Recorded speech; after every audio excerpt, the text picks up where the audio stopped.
came off. Oh no, it's still on. It was just coming towards me. And now it's fighting. Now it's fighting. Ah, crap, the line's, oh, there it goes. The line was stuck under the rock.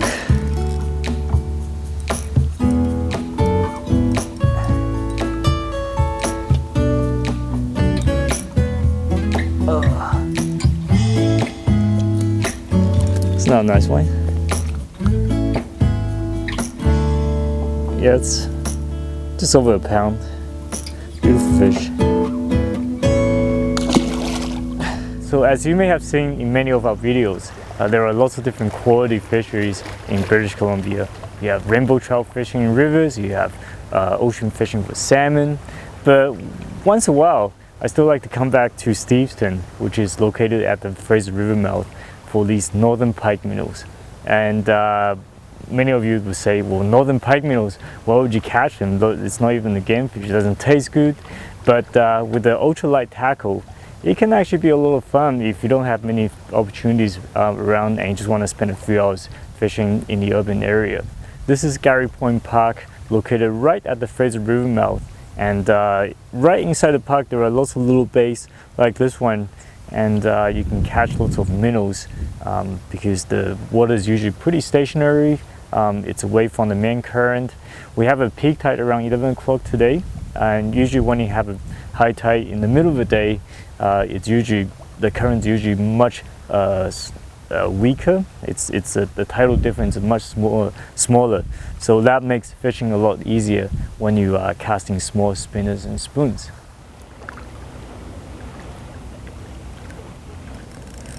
There's another one.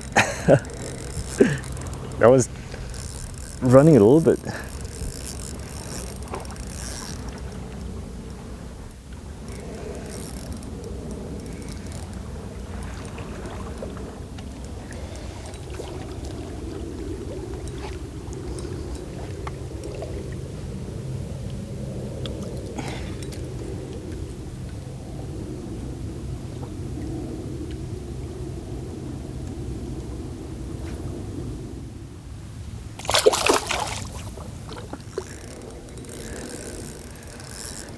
Oh, one last fish to go. This one's fighting pretty well actually. It's taking a bit of drag out. But it's not a trout. I mean, I'm not saying you can't compare these guys to trout because trout run and they jump, you know. But these guys, they will take a short burst run before they give up. So you have to go choose your tackle wisely. Go as light as possible. Here you go, another little northern pike minnow. And we're gonna get out of the way because there's a big cargo ship coming right behind you. Let's go.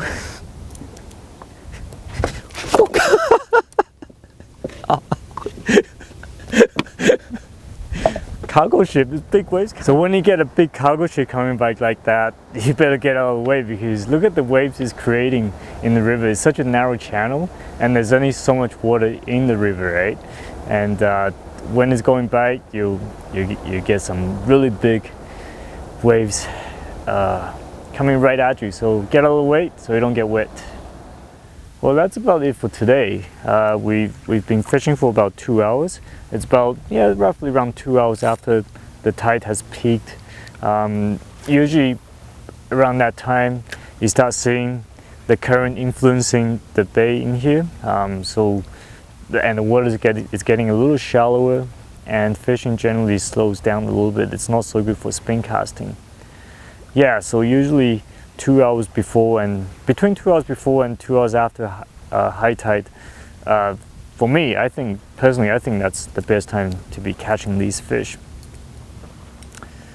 But we did all right today. We caught about a dozen, and I think we're just gonna leave it alone and come back another day and enjoy it.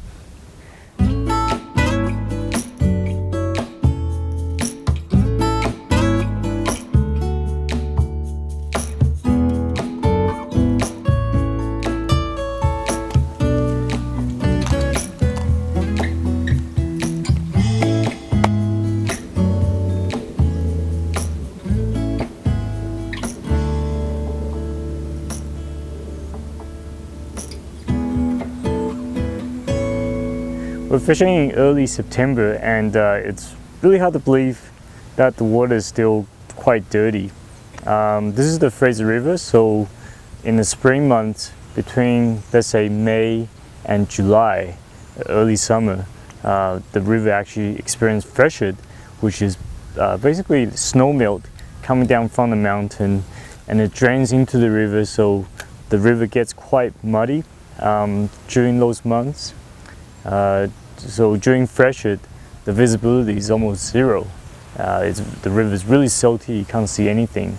And starting late July, it usually starts clearing up by August. And you can start doing this kind of fishing during that month and right into September, October, and November, for not just for pike minnows, but for other species like cutthroat trout, bull trout, small salmon, coho salmon. In fact, at this particular spot, I have caught a rather big coho salmon while using a light spinning setup like this one. This year is a little different because the freshet has been a little delayed and it's been quite strong, so the river has stayed somewhat muddy. We haven't been able to do this kind of fishing in August, so we had to wait until this month. And even now, the river is still somewhat dirty. The visibility is perhaps 1 foot. Usually by this time of year, you should be around 2 or 3 feet. So why is visibility so important when it comes to spin casting artificial lures? Well, your goal is to actually make the fish see your lure, so you actually strike on it. So unlike bait fishing, there's no scent involved, so the fish actually can't smell whatever you're presenting to them.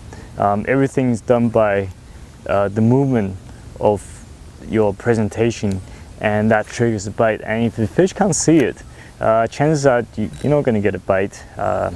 Doesn't matter how hard you try.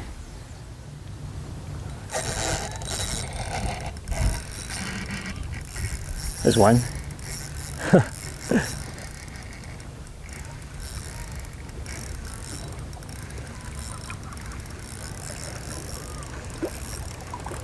Little guy.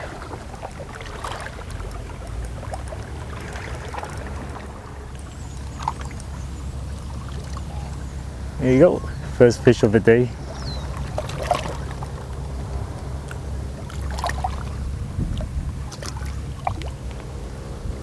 These pike minnow that we're targeting, they range from a couple 100 grams up to 2-3 pounds, even bigger sometimes. It's a minnow species related to carp that you can find in the Fraser River during the summertime. So once the river warms up a little bit, that's when they usually start getting pretty active. They feed on anything from small fish to crustaceans, worms, anything that they can find. Is a predatory fish, so they'll chase down, like I say, small fish like this juvenile salmon. So that's why we're using a little spinner that imitates a fish that moves around. You can catch them quite easily with worm, shrimp, any type of natural bait. But if you want a challenge, or if you've never done spin casting before, this is actually a really good fishery to try out, because the fish are pretty willing to bite most of the time, so you won't get disappointed, and you can kind of get a feel of how the bite should feel like.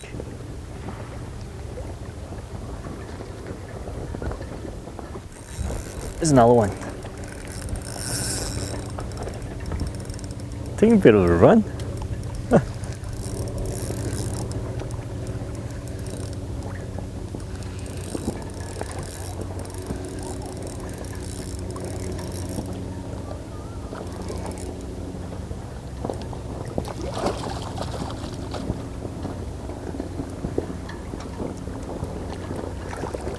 That's a big one too.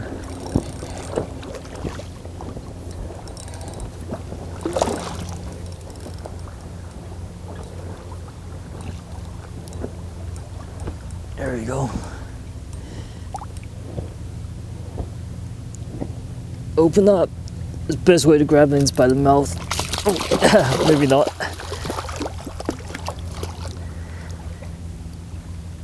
There.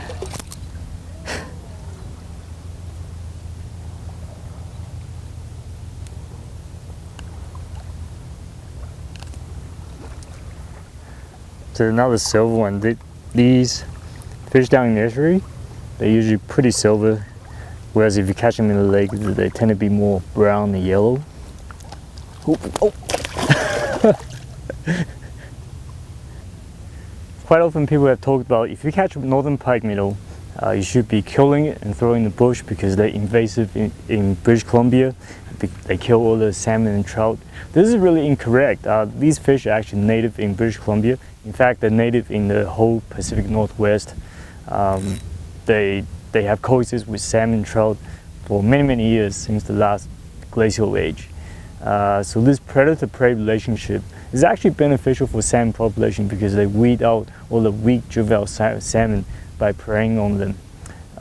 So killing them is really inappropriate. In fact, there are so many more factors, man-made factors in fact, that are really negative to salmon population. We're talking about overfishing, we're talking about pollution, urban development, dam control, losing stream habitat, so salmon can't spawn. So these factors are what we should be focusing on instead of killing a native species. With that being said, there are kill fisheries for northern pike minnows, such as the Columbia River down in Washington and Coates Lake in Chilliwack up here in British Columbia. The reason being that there are factors made by man, such as overfishing and creation of dams, that have really made the habitats much more beneficial for northern pike minnows. So their population exploded while the salmon population keeps going down. And in order to keep the balance in check, the authorities do want you to kill those fish in those particular rivers. But that doesn't mean you have to go on the killing spree in all the other rivers. In the rivers such as the Fraser River, where there are no dams, the populations have coexisted for many years without the interference of men, and just come out down here and enjoy catching them and release them, appreciate them, and release them afterwards instead of killing them simply because they don't taste as good as salmon. They kill salmon. That's definitely not the right thing to do. Oh, it came off again. They're all in that weed bed over there. And at first, I had a few taps and I thought it just touching weed, but they were actually fish. Oh, the line snapped. So I just made 3 casts, and the first 2 casts both had fish on, and they both came out. They're both pretty big, so I was pretty choked. And then on the 3rd cast, hold on, waves coming. The 3rd cast, hooked another one, and then the line snapped. Unbelievable, same spot. I guess what happened was we've been fishing the last few hours, and we caught quite a few fish. I haven't been paying attention to the line, how scratched up it is, and because there's so many rocks around, and it's quite often, you know, when you find the fish around rocks, the lines get scratched, or get abrasion on it, and eventually it will snap. So lesson to you gotta check your line once in a while after you catch a few fish. Oh well, too bad.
There's one. That's a little smaller though.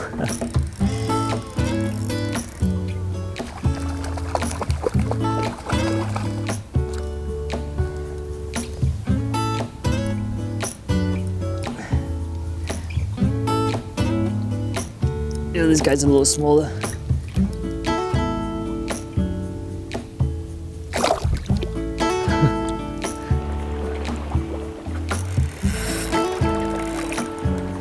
That feels good.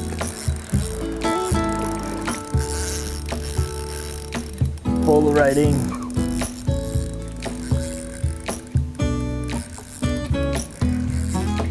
Not a bad one. Yeah, it's decent. I can land this guy. It's so weedy down here. Oh, weed. Not a bad one. About time after 5 or 6 misses. There he goes.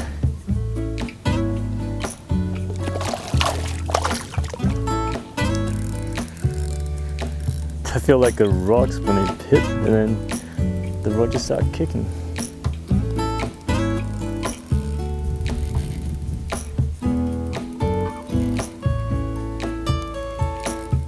Wow, that's a nice fish. Look at that. That's a nice one. Pretty nice. This is probably the biggest one we got today. And they don't really get much bigger than this in the tidal Fraser. Generally between 2 and 3 pounds.